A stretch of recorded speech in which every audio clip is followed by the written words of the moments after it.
So I will briefly summarize on the course as well.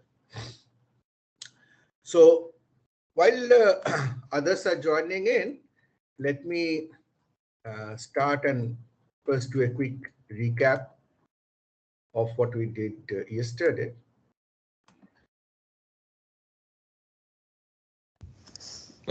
Excuse me, sir. Yes, yes, please. Sir, I had a question regarding the tests that we have on Thursday. Right.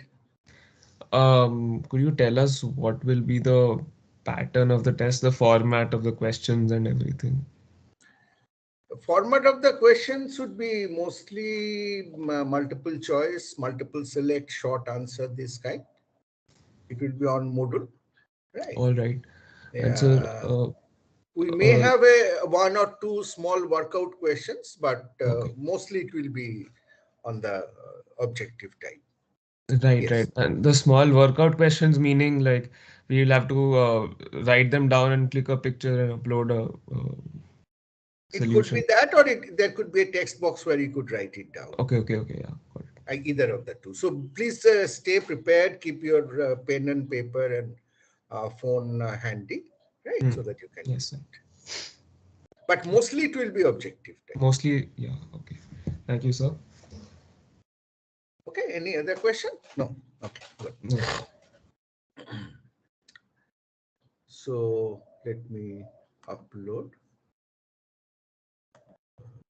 Let me share this. Is it visible? Yes, sir. Okay.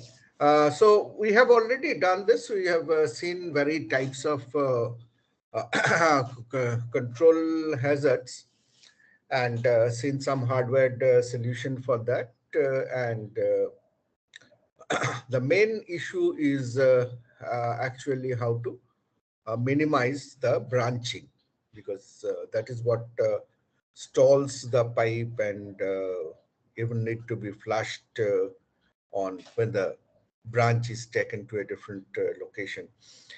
So we see loop to be the biggest potential structure for having a better branch performance. So we identified that a loop can have a dependency within the iteration only and no dependency across iterations. If it has got only dependency within iteration, we call it parallel. Otherwise, we call it loop carrot, and we looked at a couple of examples for that. And then we took one example here, which is the example of a loop carrot dependency. Because when we have the instruction S1, it depends on S2 from the previous iteration, right? Because the I plus first iteration, this has to refer to BI. So when we so to handle this, to make it parallel, we have unfolded the loop and left out the first uh, assignment to A as an independent outside the loop, and then ordered the instructions in the consecutive way. And in terms of doing that, what we have managed is with that ordering, we again have a structure of the loop where the index of A and B, which are the two array elements being computed, their indices all become uniform. And only reference to other index is made to C and D, which are read-only, has no dependence. So by this, we are able to remove the loop carrot dependency from the cycle, and the loop becomes parallel. And we have noted that that the loop becomes parallel is something which can give us a good benefit in terms of the branch optimization. So based on this, we looked at an example which does a loop which has no dependencies, generated code, the stalls inserted. It takes 10 cycles on the schedule, and by reordering the instructions, we are able to reduce it to 6 cycle schedule. But we observe that out of the 6 cycles, one is stall, which is naturally a total wastage.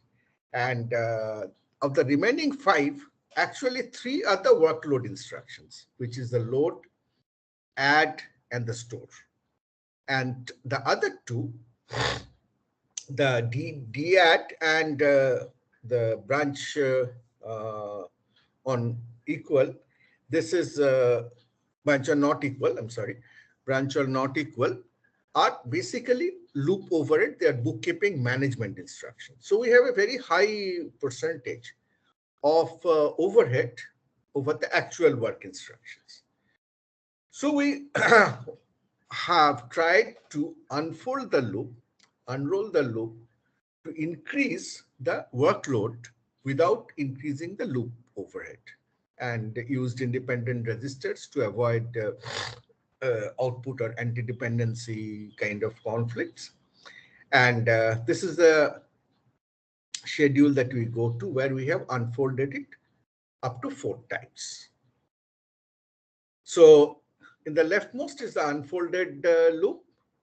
In the middle, the unfolded loop with the stalls that it will require. You'll see that there will be substantial amount of stall needed. But the benefit that we get is now we can move instructions to fill up these stalls. Later instructions can be moved further. Now we are able to do all the load without any stall, then all the adds in that sequence without any stall. We start doing the store and also do some adjustments so that the stall after the DAdd EY can be utilized for a store, and the stall after BNE, which is a delay slot, can be utilized to do a store. And we achieve a scheduling which is for 14 cycles, does not have a stall, and therefore in the 14 cycles it is achieving 4 iterations of the original loop. So 14 by 4, it is basically 3.5 cycles per original iteration, where the ideal or optimal would be 3. So it's pretty close to that. And the flip side, of course, is it uses a lot of registers. Once this scheduling has been done, you can observe and see that some of the registers may also be optimized. So loop unrolling increases the program size, requires more registers. So if I unroll a loop n iteration by degree k, like here we had a loop of 1000 iteration and we unrolled by degree 4, then we'll need n by 4 iterations of the larger loop, that is in this case 250. And there'll be, in this case, k divides n. In general, it may not be so. If it is not, then there'll be a tail, which is n mod k iterations of the original loop, which will have to be performed after this. So this is the basic about loop unrolling. It can be, naturally, I have just presented with an example. All this can be made into specific algorithms, which computations of dependencies, unrolling, address offsets, and so on. So yesterday we had done up to this point. So let me just move on and quickly do a few more ideas. One idea is software pipelining. Software pipelining, it's called software pipelining, is a technique to optimize loops, like the way the hardware pipelining is done. But software pipelining, as the name suggests, is basically a type of out-of-order execution. And it is in software, that is, this reordering is done by a compiler, right, or by the programmer. There are processors also, like Intel's IA64 architecture, that has explicit support, hardware support for software pipelining as well. But let's not get into all that. So here's a basic idea. I'll just illustrate with a basic idea, not getting into details. This is the original 10 cycle schedule. So if we look at the stalls in different iterations, so you have load, you have a stall that is knob, then add, two stalls, knob, then the store. And you have this deadd, a stall, then branch not equal to, and stalls. Right? This is the simple way the schedule looks like. Now, let us, for the sake of it, let us collapse these stalls and try to see how, and let's just focus on the workload instructions. Forget about the management bookkeeping instruction and collapse the stalls.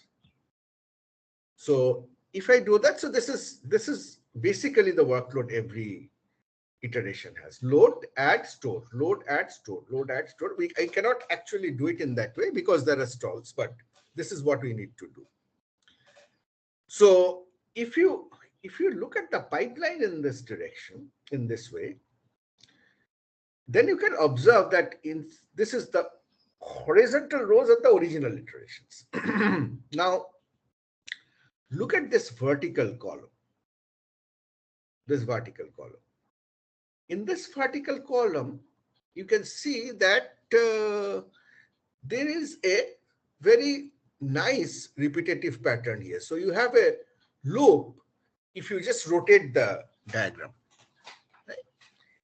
What is the advantage? The advantage is here the store is being done for one iteration. The add is being done for another iteration, and the load is being done for yet another iteration. So they are independent. So if the loop is parallel, that's where this parallel property is useful. Even otherwise, it can be done with some more effort. But in a simple case, if the loop is parallel, then I know that every iteration is complete in itself. It does not affect the other iteration. So instead of arranging it iteration wise, I can arrange it in terms of the new iteration. And these are all independent. If these are independent, there is no stall required. Okay. So let me just show you what happens if you do that. So this was your original loop schedule, collapsing the stalls. We are not looking at that, as I said, because I want to just look at the workload view. Now, if I look at the loops that come out of the columns, then I have SD, which is here, SD. I have add, and then I have load. This is from the original iteration, the first iteration. The add is happening from the second iteration, and the load is happening for the third iteration. So when I come back again, the add that was done in the for the second iteration will get stored. The load that was done in the third iteration will get added, and so on. It keeps on going like this. Naturally, this you can see that because of the they just satisfy the requirements of the workload very easily. I mean, I'm not working out in a lot of detail. Just wanted to give you the idea of what software pipeline does. It can achieve nearly the same effect as loop unrolling, but without the code expansion, without the explosion. An unrolled loop may have inefficiency at the start and end of iteration, while software pipeline is almost always steady state. And you have to be careful that it does not reduce the loop over it. Right? It is removing the stalls inside the workload instructions, but it is not reducing the loop over it. In fact, after software pipelining, also you can try to do some loop unrolling. And for that, it may require more resistors again. So this is the basic idea of software pipelining, which does a loop rearrangement in a different way to help the branch optimization in terms of the pipeline architecture, avoids the control hazard. So this was about the first set of techniques. Let me stop briefly to see if there is any question on that before I go into the branch prediction.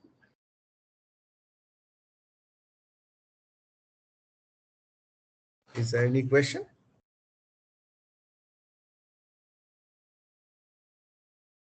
No. Okay. So let me carry on.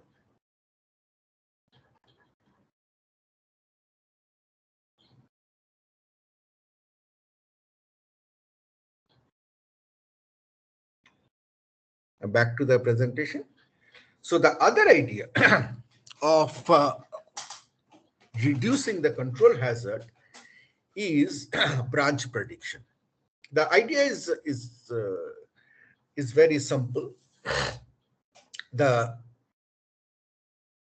Can we predict the next fetch address? See, it is the next fetch address which is causing all the difficulty, because we get the branch instruction, then we decode, then we execute, that is compute whether the branch will be taken or it will not be taken. And then we have the next fetch instruction. By that time, it is pretty late. At least 2 subsequent instructions have already got loaded and something has been done. So the idea is, could we do this prediction of what is the next fetch address for a branch much earlier than actually going through this pipeline stages. Right? So this prediction at the fetch stage would be the best when we are fetching the instruction. So this prediction will have to do 2 things. One is naturally, first is whether it's a fetched instruction is a branch. Otherwise, naturally, there's nothing to do with this. If it is, then what is the branch direction, which is the evaluation of the Boolean condition or the predicate that the branch involves, whether it will be taken or it will not be taken. And the third is, based on this, what is the branch target address? Right? These are the 3 things. And mind you, we are planning to do this in the fetch stage itself. So at the fetch stage, for example, things like branch target address has not been fetched yet, right? It will be fetched at a much later stage. Right? So how do I manage this? So the basic observation here is that for a conditional branch instruction, rather conditional direct branch instruction, this is just for matter of details. For example, if you have a conditional indirect branch, then you cannot do this because it will depend on the content of the register which is being used in the indirect addressing. But most of the conditional branches are direct branch.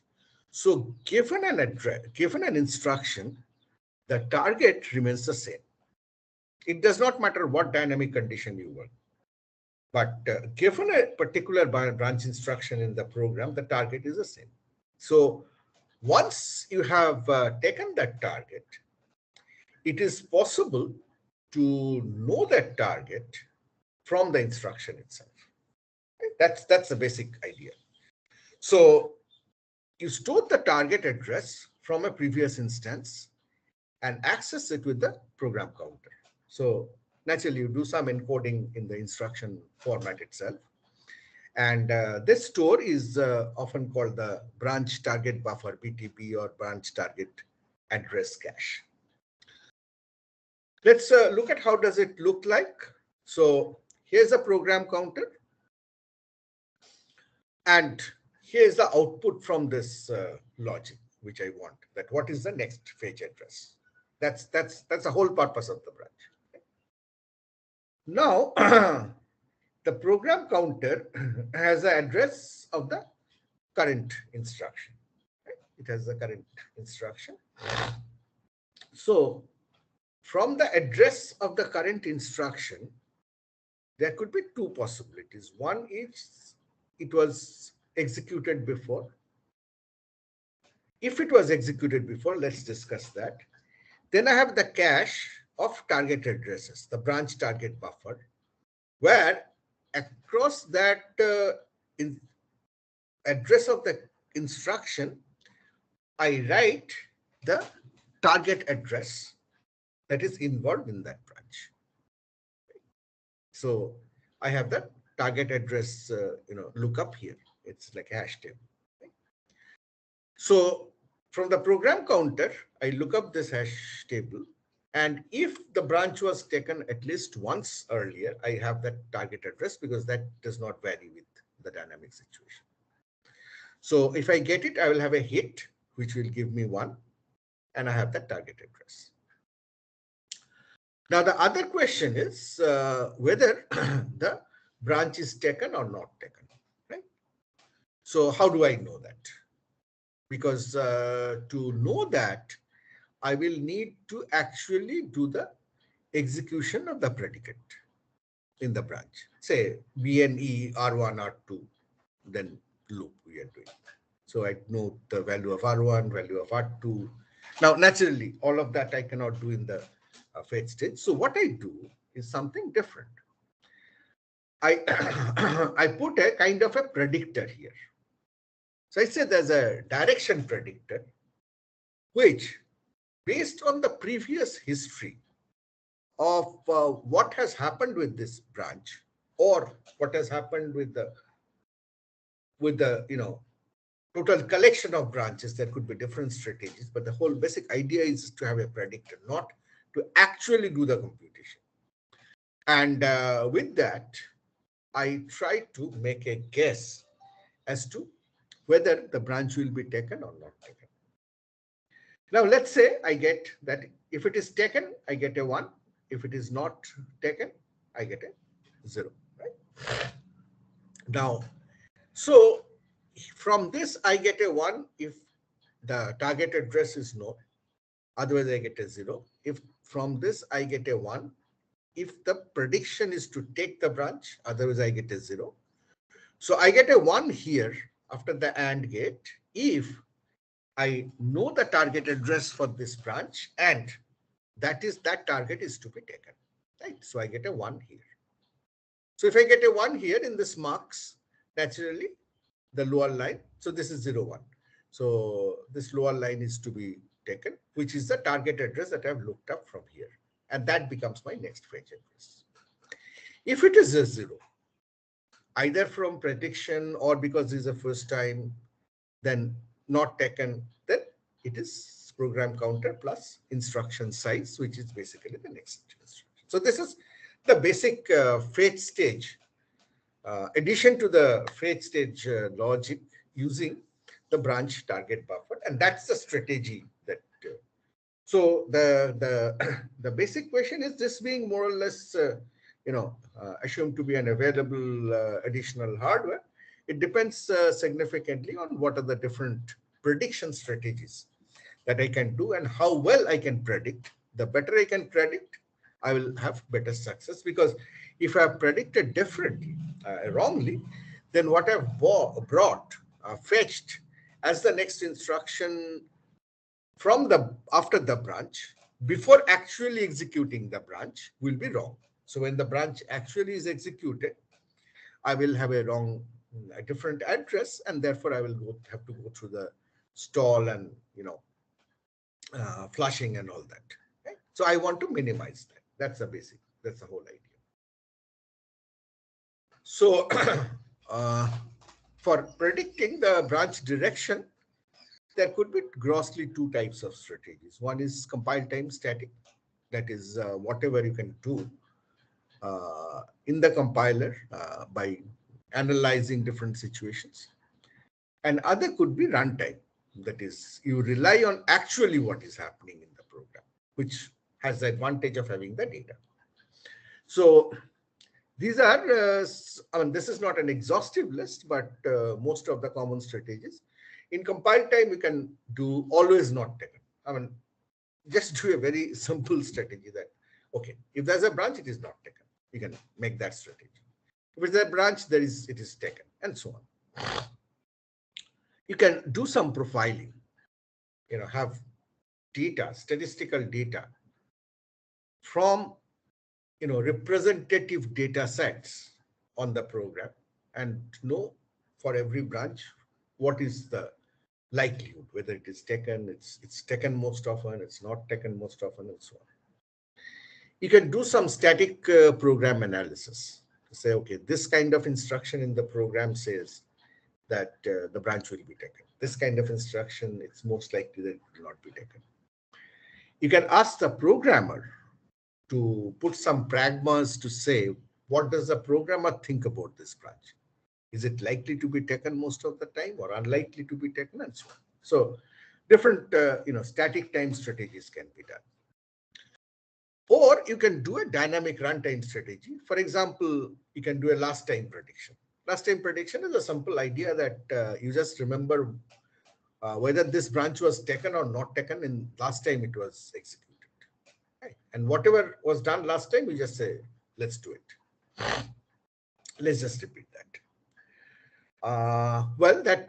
For example, you can see that if I have a large loop, then it will, except for the entry into the loop and exit, the last time prediction itself will work very well, because every time I take the branch, I'm actually, going over the iteration.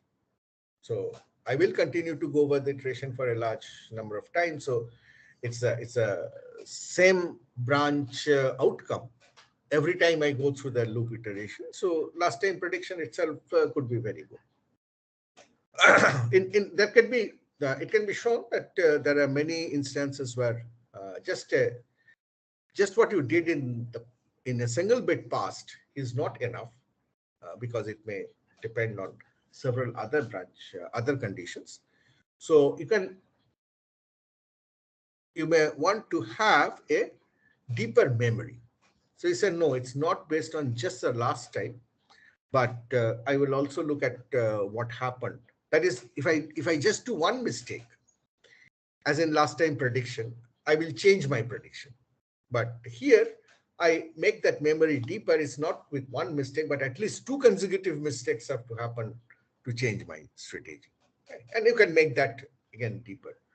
Then you can have global and local prediction, hybrid prediction, and so on. These are some of the schemes. So let me just quickly go through outlining some of them.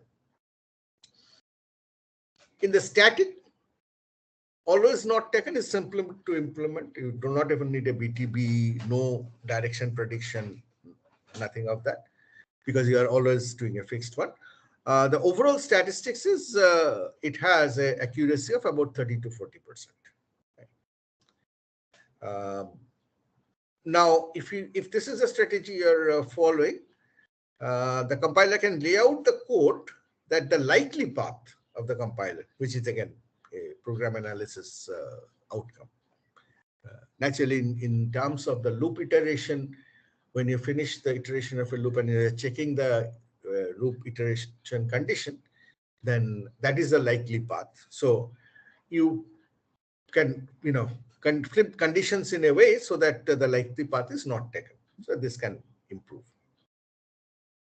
Other could be always taken. Again, no direction prediction. Overall statistics is about 60 to 70%. Of course, it will be complement of that. Backward branches will usually be taken.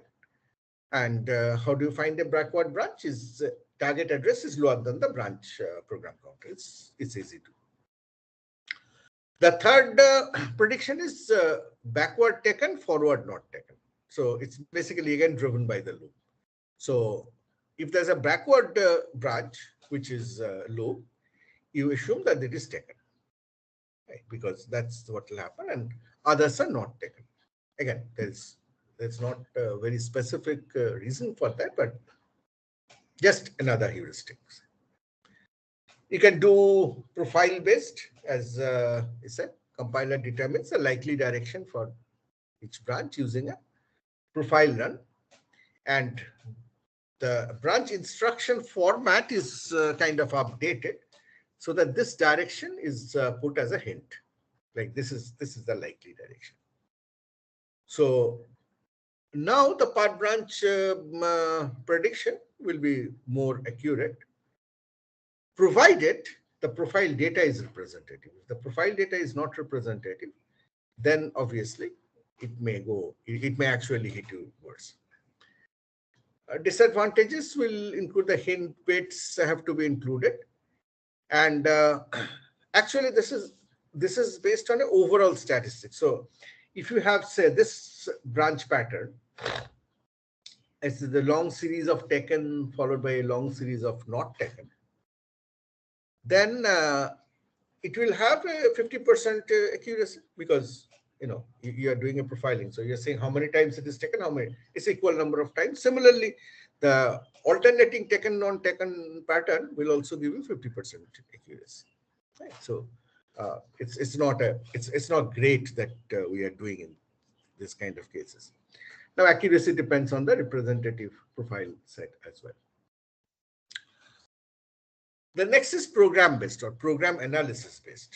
So what we do there is we use heuristics on program analysis. That is, one could be opcode heuristics. Check on what kind of opcode is used. For example, this is many compilers use this, that if you have Blaze, that is branch less than equal to 0, then you're looking for a negative number, right? Then you'll do the branch. And negative integers are traditionally used as error values in many programs. Right? So your heuristic here is that since I'm getting a branch for a negative number, it is this branch is going to take me to the error condition. So an error condition is expected to be relatively unlikely. So we put the heuristics as, for a Blaze, a branch involving Blaze, let the prediction be not taken, NT. Loop heuristics is obvious. Predict a branch guarding a loop execution as taken, that is execute. Pointer and floating point comparison, predict as not equal. I mean, these are some of the heuristics people have used. There could be more. Naturally, the advantage of program-based analysis is does not require profiling. But the flip side is the heuristics might not be conservative, might not be representative, or might not be very good. And certainly it will require the analysis by the compiler and the ISS support, instruction set architecture support for doing this. The next static strategy could be programmer based. So you just, as the programmer writes the code, the programmer knows what are the more likely taken paths and which are the more less likely taken or likely not taken part of the branch.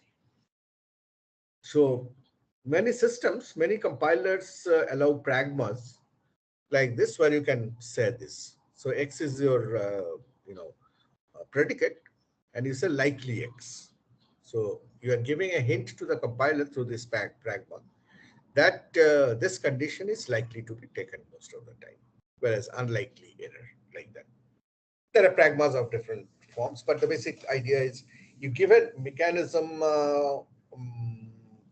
at the hand of the programmer, a high-level mechanism, the hand of the programmer to give a suggestion to the compiler that whether this branch is likely to be taken or likely to be not taken. Naturally, this does not require profiling on program analysis. That way it is good, because programmer may know really pretty well some branches and how they will behave better than any other analysis technique. Naturally, it requires, on the flip side, it requires programming language, compiler, ISA support. You need separate pragmas to be implemented and so on. And programmer has a burden of first having to be aware that such things need to be done, and certainly have to think through and analyze and do this, but both sides. So all of these techniques of profile-based, program-based, and programmer-based can be combined, because you can see that they are basically not conflicting. They're quadrature properties. Now, obviously, if you combine them, then there is a tricky question of how do we combine the prediction, because the prediction may not be the same by all these methods. So maybe, of course, voting could be one idea, and there could be different ways to combine the predictions also. But all of these methods suffer from the basic drawback that they cannot adapt to dynamic changes in the branch behavior, because all of these are being done statically. So if we had a dynamic compiler, that is just-in-time compiler kind of, then we could have made use of the runtime information, which is not really practical at the level of granularity and pipeline parallelism that we are looking at. So the dynamic techniques will have to do something which is collected at the runtime, predicts the branches on dynamic information, and most of the cases of dynamic branch prediction has to be pushed to the hardware, because the compiler directly cannot do anything. So if you strictly look from the purview of compiler construction, then most of these will not be directly relevant, but they are contextual. So the advantage, of course, is the prediction is based on history of the execution of the branch, and it can adopt easily. There's no need for static profiling or the chances of your representative set of inputs being wrong and so on. But certainly it requires some more complex hardware. So this is the simplest dynamic predictor, which I was talking about. It's a last time predictor. So for in the BTB, in that branch store buffer, from branch target buffer, you keep a single bit per branch. So this bit indicates which direction the branch went last time it was executed, whether it's taken or it's not taken. So you're saying that if we used profiling on such a branching sequence, we were getting, by profiling we'll get 50% accuracy, but here we'll get 90% accuracy. Because the first time you are likely to be wrong, and this is T to N is where you'll be wrong. There are 10 T's and 10 N's. The 20 as a to overall, 2 of them you will get wrong, and 18 would be correct. So it's a 90% accuracy. And what matters most is based on this last time predictor is what will happen for the loop. If the loop has n iteration, then it will misinterpret the last and the first iteration of a loop. So otherwise it will be able to predict it correctly. So it is n minus 2 by n. So naturally the larger is the number of iterations of the loop, you will get much better accuracy. That is the core advantage.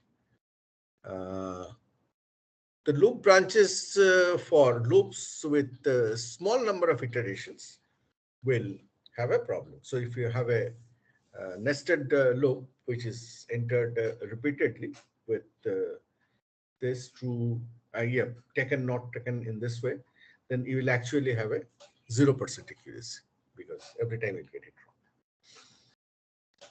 So you can easily conceptualize this last time predictor as a state machine.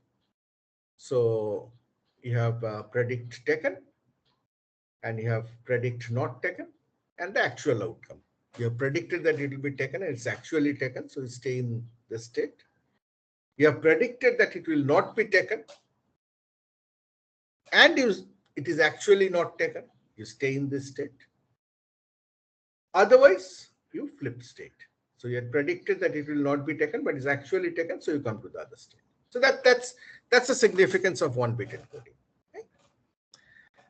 So naturally, with this last time predictor or one-bit encoding of dynamic branch prediction, we are kind of too quickly changing from taken to not taken or not taken to taken. We are just flipping the decision every time. So this often does not give you a good performance. So you can introduce a better memory into the branch predictor. It's typically called a hysteresis. So that the prediction does not change on a single different outcome. So instead of one bit, you can have 2 bits to track the history of prediction. So you can, for taken and not taken, you have 2 states each for taken, 2 states each for not taken. One is a kind of a strong state, one is kind of a weak state. That you have strong state is where consecutively you have been successful. Weak state is one where you have made mistake last time, but you are still in that state. That is the whole idea. Right? So let us look into the state diagram to understand more. So you have 4 states now, 2 bits. So this is a strong state, prediction taken. This is prediction taken, a weak state. Again, prediction not taken. This is a weak state. Prediction not taken. This is a strong state. So you can think of how this will, if you're in a strong state and you have actually predicted correctly for that state, then you stay in that state, whether it is here, whether it's here. So you remain strong. If it is not taken, if you have predicted wrongly, that is here you have actually not taken, or here you have actually taken, then you don't jump to the other group of states, but rather weaken your position. So you come to this state or to this state, saying that now you have a weak state position. Now you haven't done good last time. So from the weak position, if you again have a success, then you go back and you are in the strong position. It's okay. I've again done right. So, but from the weak position, if you make another mistake on red, then you go to the weak position on the other side. This red coming down, this red going up. I mean, just try to get the concept out of this, because you can extend and generalize that further. And so that is how this the whole 2-bit bimodal predictor works. Now the nice thing is you can just encode this whole thing by a proper state encoding. We call this state 00011011. So you can just encode it by a 2-bit counter 2-bit saturating counter, as I would say, a saturating counter, where if I have a success, the branch is taken, if I have a success, then I will up the counter. You know, from 0 you go to 1, from 1 you go to 2, from 2 you go to 3, so up the counter. But from 3 you stay in 3, so I'll saturate at 3, I'll do the minimum. Similarly, if it is not taken, then you decrement the counter. 2 to 1, yeah, 3 to 2, 2 to 1, 1 to 0, and then you stay in 0. So you do the max of 0 and counter -1. And naturally, what is your prediction? Prediction is if you cut this state diagram in the middle, that is your prediction. Then prediction will be that if the counter is 2 or 3 greater than or equal to 2, then you predict taken. Otherwise, you predict not taken. Right. So basically, what you're doing, you're changing prediction after 2 consecutive mistakes. So this is just to give you some bit of more idea. You can see that this is not in the core compiler theory, so you can see the reference. I'm actually talking from an architecture lecture course.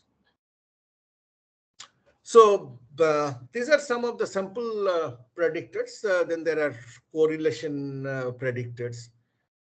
Because a outcome, and so far 1-bit or 2-bit prediction just depends on what happened last time or last to last time and so on. But there may be correlation between one branch and other branches in the program, you know, because we have a if condition that satisfies something, then another if condition where something happens. So the outcome of the 2 branches or more branches may be correlated. So that is called global branch correlation. You can generalize the last time 1-bit or 2-bit bimodal prediction strategy to deeper past and do a local branch prediction. That is, so you are looking a lot more past into the branch predictor. You can make a hybrid combination of them. I'll not go through, any further details because these are, as you can see, are getting deeper into the architecture side.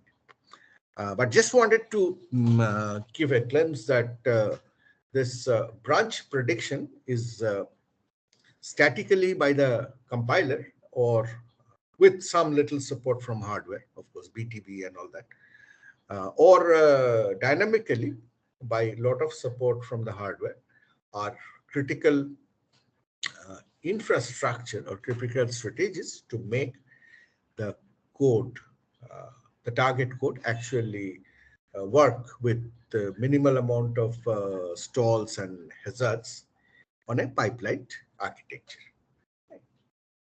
So that is all I wanted to talk about on the pipelining code generation side. Let me just ask if there are any questions. Otherwise, I would conclude. Any questions on the branch prediction or overall on the pipeline code generation?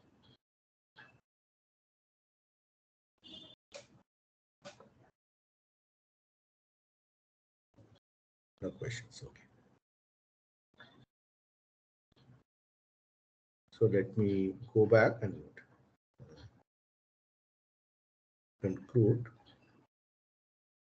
So this brings us to the closing of the theory part of the course, the theory lectures and discussions.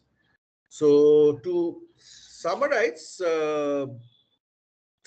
this is broadly the topics that we have covered. So I hope along with the practice in the laboratory, you would have had a good take back on this. We have discussed the overall flow of the compiler and did a lot of things on the front end, starting from the lexical analysis, the flex tool, parsing and syntax analysis, the Bison tool, the semantic analysis and machine independent code generation, which is the heart of the whole thing. In that machine independent optimization, data flow analysis, and so on. So these are the front end techniques or topics that we have learned. We have learned about intermediate representation, runtime environment, which is required for write code generation and stack management, the symbol table. And then we got into the back end, talking about register allocation, target code generation and optimization, some different strategies for that. And we are concluding with loop optimization, how that can give a lot of benefit. And one example of a code generation for a different type of architecture, code generation for pipeline architecture. So this is the overall. So and we have used C, a subset of C all through as an example. So all that we have discussed are basically procedural language features, so your procedural structures, procedural examples, not the others. So with this, at least you will have a fairly good idea about what the compiler does and how is it critically important and intertwined with the architecture of the target processor, on which, even though between the front end and the back end you do keep separations, but certainly as you go to specialized architecture, and if you enhance your language for a special architecture, or if you have a language for a special architecture, then naturally the back end front end will have to communicate at a different level. Like, just earlier we were talking about programmer based static branch prediction. So if you do that, then actually you are influencing the front end based on the back end architecture, right? So the independence of the back end and the front end disappears in that way. So having done that, my last slide on this would be to just mention a few topics for the future. That is, as it says, that we were just scratching the tip of the iceberg. So some of the very, very important compiler topics that we did not get time to do, like in the front end, we have not looked into the C preprocessor.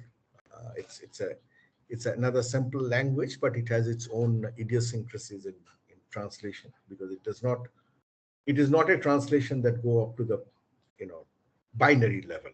It's a text-to-text translator, right? So it's rather a text rewriter kind of. So certain idiosyncrasies on that.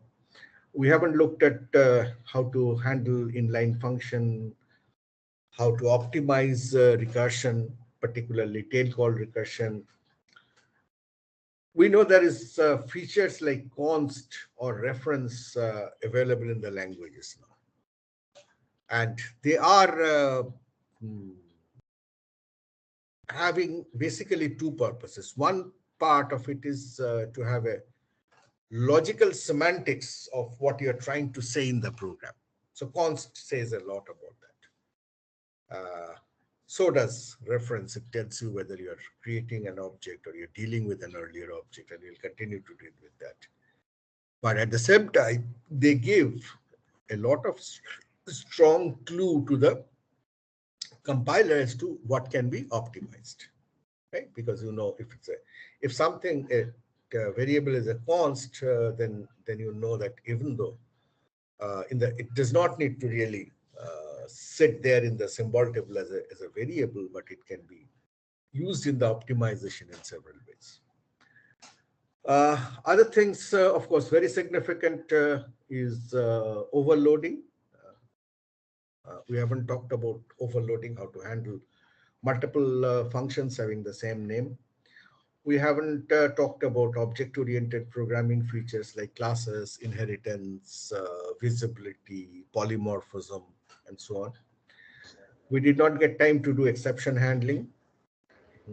Haven't done meta programming.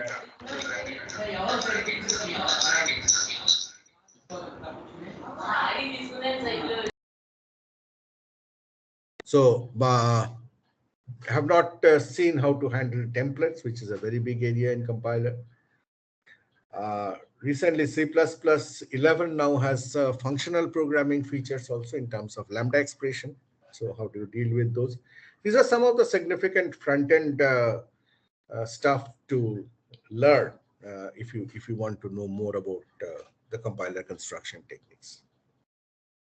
Now, coming to the back end, naturally, we just did a basic outline for code generation for pipelining architecture, but there are several others which are with the pipelining or without the pipelining, different mixes like superscalar architectures, VLIW, very large instruction word architecture, vector architecture, multi-core architecture. So the backend strategies are a wealth of stuff to learn. Code generation for debugging is another key area, because certainly in debugging you need to do enough to be able to provide the runtime information back to the front end, which is a different kind of a reverse bridge to be done. Exception handling, stack unwinding, and those kind of things need special backend strategies. Languages like Python, Java, many others have virtual machines now. There's garbage collection. So these are all different, very important compiler strategies in the backend that actually make the compilers for today. Some of the other, engineering aspects, particularly if you join a language team or a compiler team in a company like AMD or then it is very important to learn about code retargeting strategies, because certainly we are not going to write the same, the separate compiler for every language and for every target processor. So code retargeting is very important. LLVM, we talked about Flex Bison kind of low-level tools. What's getting more popular is LLVM, which has implementation for several common programming languages, and it gives you a set of APIs through which you can access your program in a standardized syntax tree form with annotation, and that can help significantly retargeting. Most of the companies are using this now. Then often you abstract out your target architecture, not only in terms of instruction, but rather application ABIs, as they're called, application binary interface. That is a little higher level of abstraction for your processor, because in general, particularly for user target code generation, often many of these processes do not allow you to use all the instruction set explicitly for different reasons of security and all that. So there are different variations of strategies. It's not an exhaustive list either, but for example, if you see any of the recent books on compiler, you'll find most of these topics, at least glimpses of them, on those books. So I just wanted you to know about this. So, okay, thank you very much. So it is time for the last in-class assignment. So I've given a very simple assignment, just more for a practice. So there is a loop, there's an array of size 100. A0 is assigned 0, and there's a loop where AI is assigned AI minus 1, which goes from 1 to 99, okay? With plus 1. So these are the things you have to do. You have to identify the dependency in the loop and justify that. Does this loop has a dependency? What kind of and justify that. Then you have to schedule a target code for this using stalls to avoid hazards. So for scheduling that, you can make these assumptions that there are two registers R0 and R1, which define the range on the array. And then you have load increment, because we are adding one, so it's good to use an increment. Load increment add. You will need add to keep track of the index, store, and jump on not equal to. These 5 types of instructions, and I have specified what does that instruction mean, and there is not a great rationale in terms of the stall cycles, but just an idea about where all you can have stall and how much stall you'll have. It's all, I've kept it all limited to 1 cycle stall, particularly because the add here is with a constant. So it's an immediate address that you'll use here. So otherwise, add normally needs 2 cycle stalls. Then there is 1 cycle delay slot after the branch. And you can assume that up to 10 registers, R0 to R9, R0, R1 is already defined. Remaining others are available. So given this, generate a schedule on MIPS 5-stage pipeline with stalls to avoid hazard. Once you have done that, the next will be to unroll the loop to optimize stalls in the generated code. Now, I've given the parameters. I'm not specifying how many times, what is the degree of unrolling that you'll have to do. That is your choice. And based on that, you'll have to say what are the number of cycles per iteration in the original translation with stalls, and what is the number of cycles after unrolling, number of cycles on the average after unrolling the loop. That's up to you to decide. Naturally, as before, you may write your solution on notepad or paper as you choose.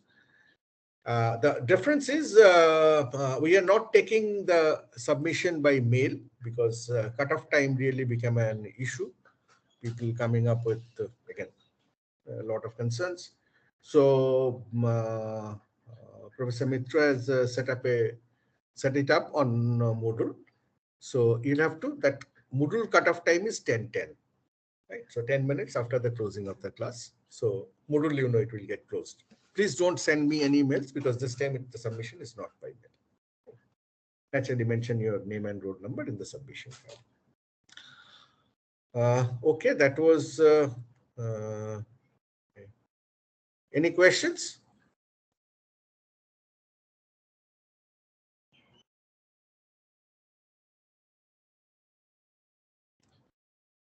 So why does add need 1 cycle stall? Why does add need? Yeah, the earlier one that we solved, add was having 2 cycle stalls, right? Because it has to execute, and then after the execute, it has to write back.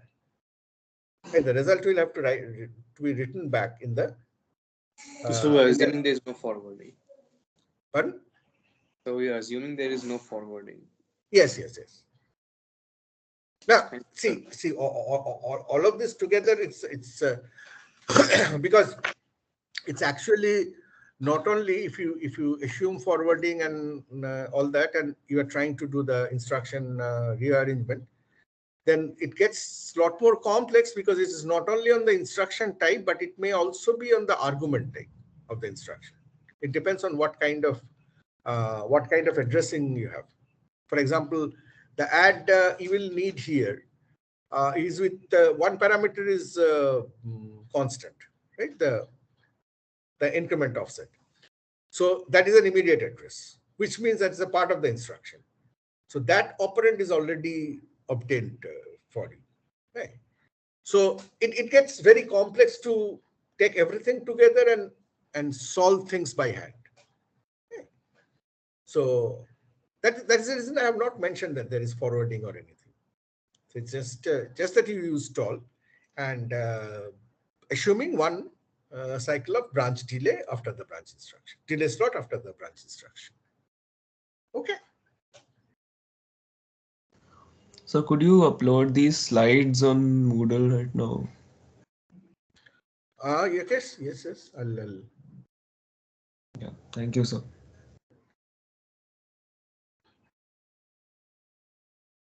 Any other question?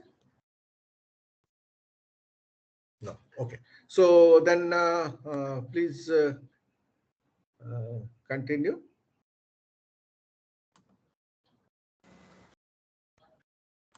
PVD, may I come in? Yes. So a couple of announcements. So first of all, as it is mentioned, so please name your file, this assignment file, by your name and roll number. Roll number is must, just to discriminate between the students, because we will go for bulk download and for the evaluation. So please do that one. So it's better that at the very beginning, if you name it like your roll number, name, etc., and then keep on saving that one and upload in Moodle. And we received all the queries you submitted for class test 2 and assignment 3 and 4. We are processing it. So as soon as we are done, we will make the revised marks if there is any revision in the Moodle. And partially assignment 5 and 6 is evaluated, and rest will be evaluated as soon as possible. And finally, I sent an email for the final test, class test 3 and lab quiz 2, which is scheduled on Thursday. So time window is 2 to 5 p.m. So we didn't yet announce the exact time, because we are still working on the question paper based upon what will be the duration of the lab quiz 2 and class test. So we will set it accordingly. But keep that window free for you, 2 to 5 p.m. And regarding the syllabus, as I mentioned, that theory, it will be module 5 to up to this class.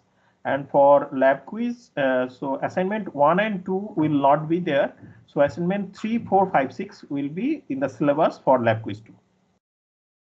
Okay. Thank you. You can now focus on your Pralay, I have mailed you the module 13. Would you I please will upload upload. it? Yes, To the I will Moodle? upload. Yes, they will probably need this for referring to the solution. Yes, I am uploading. Within few minutes, you will get it. Yeah, sure. Thank you. Okay, so please carry on. Here is the problem. And in case you feel that you need some more data or anything, just write that as an assumption and go ahead.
Lecture slides are uploaded in Moodle under module 13 as a separate file. Please look at it.